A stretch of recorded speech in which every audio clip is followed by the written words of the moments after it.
ನಮಸ್ತೆ, ನನ್ನ ಹೆಸರು ರೂಪಾ ಅಂತೇಳಿ. ನಾನು ಇವತ್ತಿರುವಂತಹ ಸ್ಥಳ ಶ್ರೀ ಕ್ಷೇತ್ರ ವನ್ನವ ಮಂತ್ರಾಲಯ. ಈ ಸ್ಥಳ ಇರುವಂಥದ್ದು ತಾವರೆಕೆರೆ ರೋಡಲ್ಲಿರುವಂಥ ವನಗನಟ್ಟಿ ಎಂಬ ಗ್ರಾಮದಿಂದ ಸುಮಾರು 2 ಕಿಲೋಮೀಟರ್ ದೂರದಲ್ಲಿ ಈ ಒಂದು ಸ್ಥಳ ಇದೆ.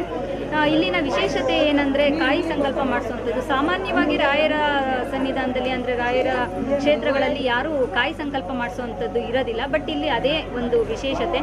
ನಮ್ಮ ಸಮಸ್ಯೆ ಏನು ಅಂತ ನಾವು ಗುರುಗಳ ಹತ್ರ ಹೇಳಿದ್ರೆ ಅವರು ನಮಗೆ ಸಮಸ್ಯೆಗೆ ಅನುಗುಣವಾಗಿ ಎಷ್ಟು ವಾರ ನಾವು ಕಾಯಿ ಅಂದರೆ ಸಂಕಲ್ಪ ಮಾಡಿಸಿರೋಂಥ ಕಾಯಿನ ಪೂಜೆ ಮಾಡಬೇಕು ಅನ್ನುವಂಥದ್ದನ್ನು ತಿಳಿಸ್ಕೊಡ್ತಾರೆ. ನಾನು ಸುಮಾರು 1.5 ವರ್ಷದಿಂದ ಈ ಒಂದು ಸ್ಥಳಕ್ಕೆ ನಡ್ಕೋತಾ ಇದ್ದೀನಿ.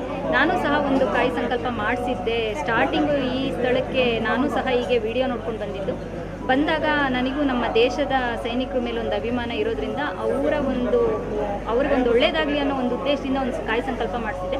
ಈಗ ಹೇಗಾಗಿದೆ ಅಂದರೆ ಒಂಥರ ನಮ್ಮ ಮನೆ ಥರ ಫೀಲ್ ಆಗಿದೆ.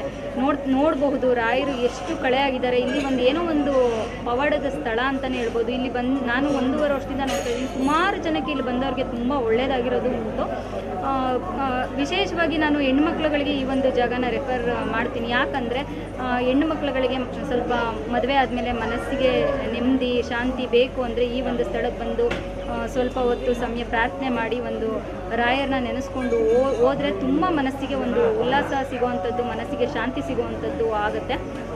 ಇನ್ನೂ ಯಾರು ಈ ಸ್ಥಳಕ್ಕೆ ಭೇಟಿ ನೀಡಿಲ್ಲ, ಒಮ್ಮೆ ಬನ್ನಿ. ಮೆಜೆಸ್ಟಿಕ್ಕಿಂದ ಬರೋವಂಥವ್ರು platform number 4 242B Tavarekere bus ಹತ್ತಿದ್ರೆ ವನಗನಟ್ಟಿ ಅಂತ ಒಂದು ಗ್ರಾಮ ಬರುತ್ತೆ. ಅಲ್ಲಿ ಇಳ್ಕೊಂಡು ಅಲ್ಲಿಂದ ಆಟೋ ವ್ಯವಸ್ಥೆ ಇರುತ್ತೆ, ಅಲ್ಲಿಂದ ಬರಬಹುದು.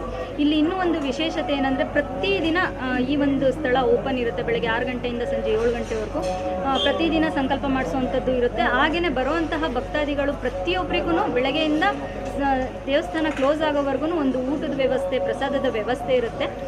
ಅದು ಒಂದು ವಿಶೇಷ ಅಂತ ಹೇಳ್ಬೋದು. ಆಮೇಲೆ ಇಲ್ಲಿ ಬರುವಂತಹ ಹೆಣ್ಣುಮಕ್ಳುಗಳು ಕೂದಲು ಕಟ್ಕೊಂಡು ಬರಬೇಕು, ಕೂದಲು ಬಿಟ್ಕೊಂಡು ಬರೋ ಆಗಿಲ್ಲ. ಆಮೇಲೆ ಕೈಗೆ ಬಳೆ ಹಾಕೋಬೇಕು, ಹಣೆಗೆ ಕುಂಕುಮ ಇಟ್ಕೋಬೇಕು.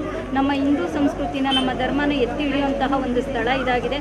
ಇನ್ನೂ ಯಾರು ಈ ಸ್ಥಳಕ್ಕೆ ಭೇಟಿ ನೀಡಿಲ್ಲ, ರಾಯರ ಕೃಪೆಗೆ ಎಲ್ಲರೂ ಪಾತ್ರರಾಗಬೇಕಂತ ಕೇಳ್ಕೊತೀನಿ. ಈ ಸ್ಥಳಕ್ಕೆ ಭೇಟಿ ನೀಡಿ.